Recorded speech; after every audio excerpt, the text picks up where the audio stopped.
Charles Bronson stands in the middle of Monument Valley, holding a harmonica, when director Sergio Leone explodes in fury, screaming, "You're ruining my vision. This is not the character I wrote." What happens in the next 5 minutes doesn't just save the most important scene in the film, it creates a moment of artistic collaboration that transforms Once Upon a Time in the West from a good Western into a cinematic masterpiece. Monument Valley, Utah, October 1968. Day 23 of filming Once Upon a Time in the West.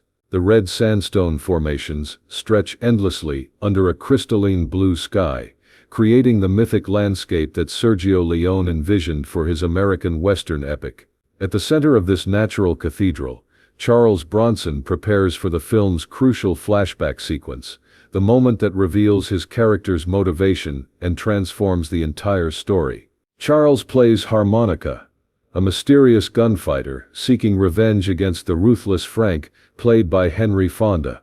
For most of the film, Harmonica's motivations remain hidden, his past unknown, his identity a cipher. Everything builds to this single flashback scene, where the audience discovers why this man has dedicated his life to vengeance. The scene is deceptively simple.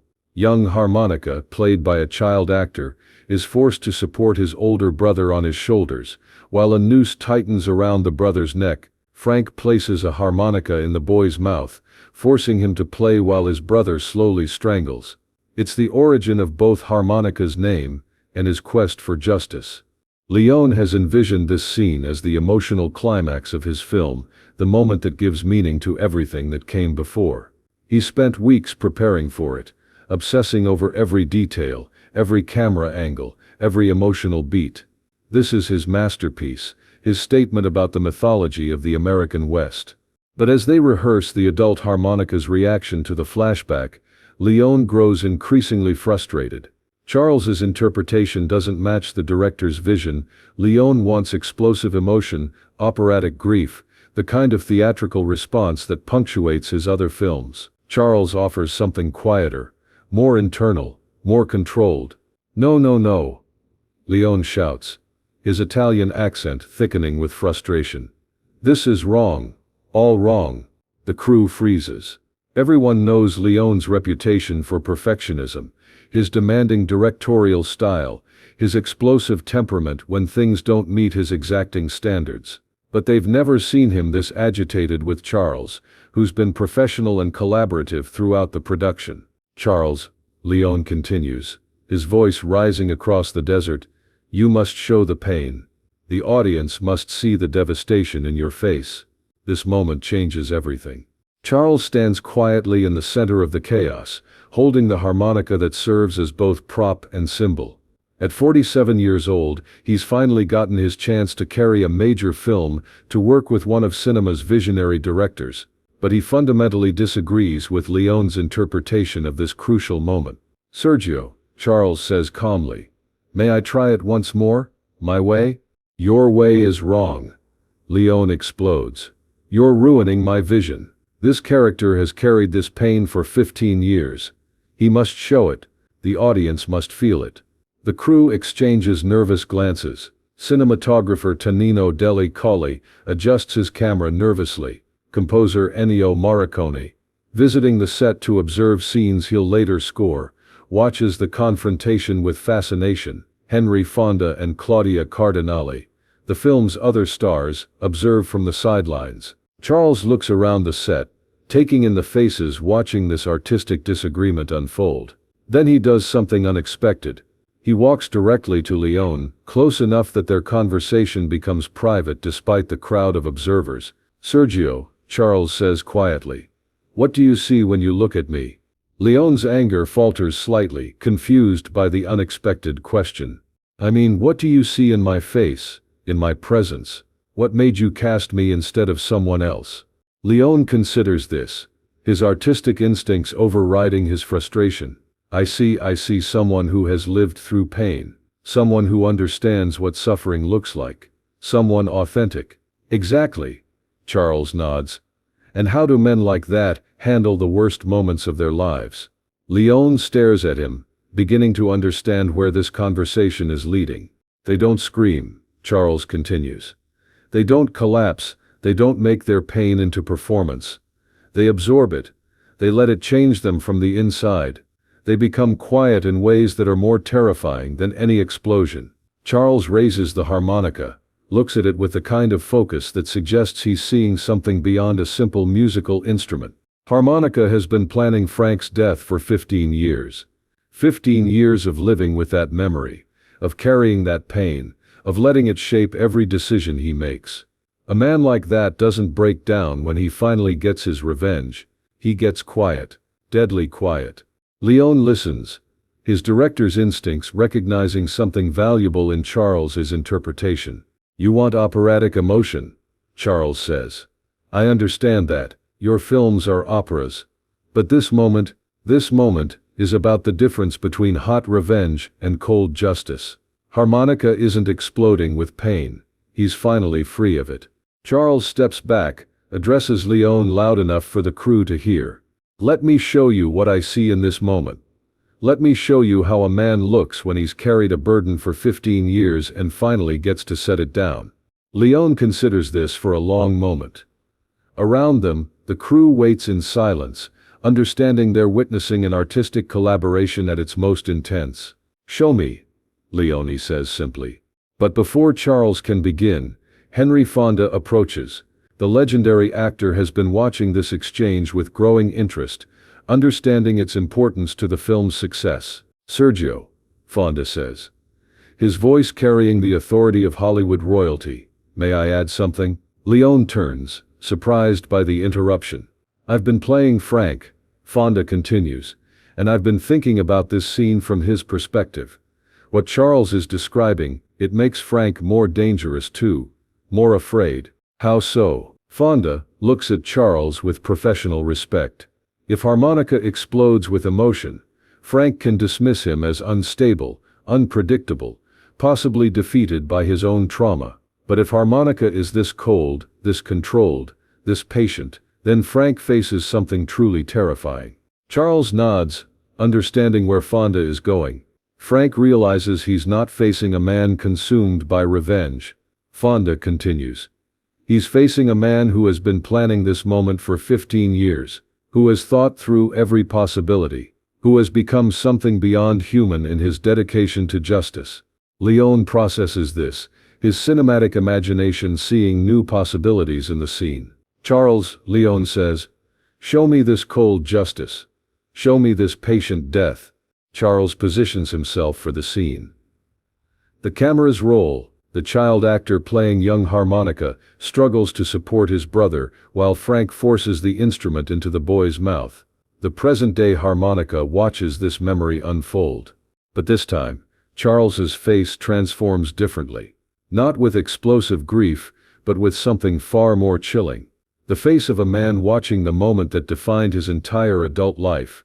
The face of a man who has finally cornered his tormentor. The face of justice delivered after years of patient planning. When the scene ends, the set remains silent. Then Leone begins to applaud. Slowly at first, then with increasing enthusiasm. Bravissimo, Leone says. That is not what I wrote, but it is better than what I wrote. However, Charles isn't finished.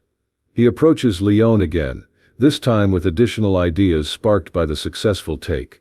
Sergio, there's something else. Something about the harmonica itself. What do you mean? Throughout the film, harmonica plays this instrument. The audience sees it as mysterious, maybe sentimental. But after this flashback, they understand. It's not a reminder of trauma anymore. Charles raises the harmonica again. It's a weapon. Every time harmonica plays it, he's not reliving the worst moment of his life. He's announcing that the worst moment of Frank's life is approaching. Leone's eyes widen with understanding. The harmonica becomes a death knell. Exactly. And Frank knows it. Every time he hears that sound, he knows harmonica is getting closer. Fonda interjects again. Which means every time I hear it, Frank should show fear, not just confusion or annoyance. Real fear. The fear of a man who understands he's being hunted by someone who has transformed suffering into expertise. Leone begins pacing, his mind racing through the implications of this reinterpretation. This changes everything, he says. Not just this scene but how we approach every scene with the harmonica. Every time Charles plays it, the audience will remember this moment. They'll understand they're hearing justice approaching. Charles nods, and Frank's reactions throughout the film become more meaningful too. He's not just dealing with another gunfighter, he's dealing with the ghost of his own cruelty coming back to collect payment. Leone stops pacing, stares at both actors. You have just shown me how to make my villain more terrifying and my hero more mythic.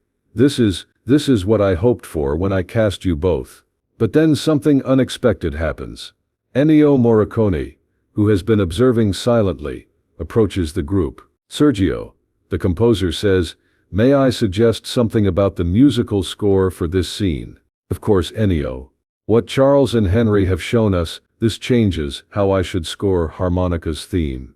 Not as melancholy, but as inevitable. Like fate approaching. Morricone looks at Charles. When you play the harmonica in future scenes, I will score it differently. Not as a man remembering pain, but as death announcing itself. Charles understands immediately. The melody becomes a countdown. Precisely. And Frank's theme will respond with increasing desperation as the film progresses.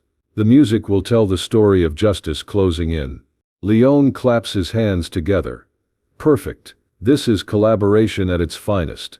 Actor, director, and composer finding something together that none of us could find alone.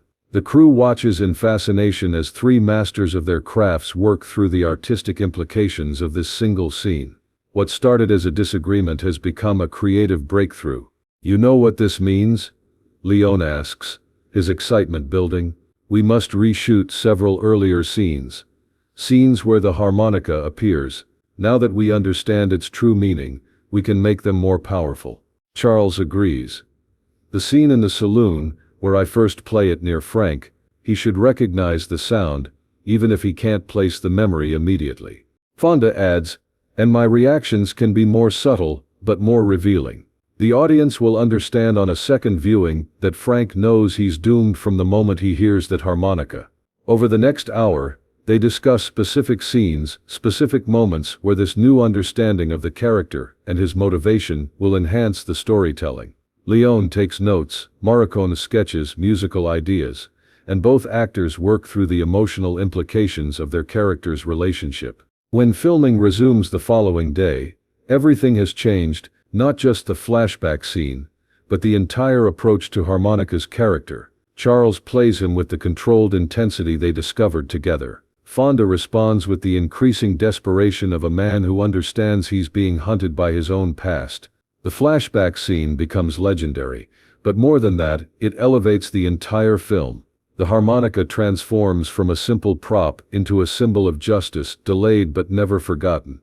Years later, Once Upon a Time in the West is recognized as Leone's masterpiece, and the collaboration between director, actors, and composer becomes a case study in how artistic disagreement can lead to creative breakthrough. Leone reflects on that day.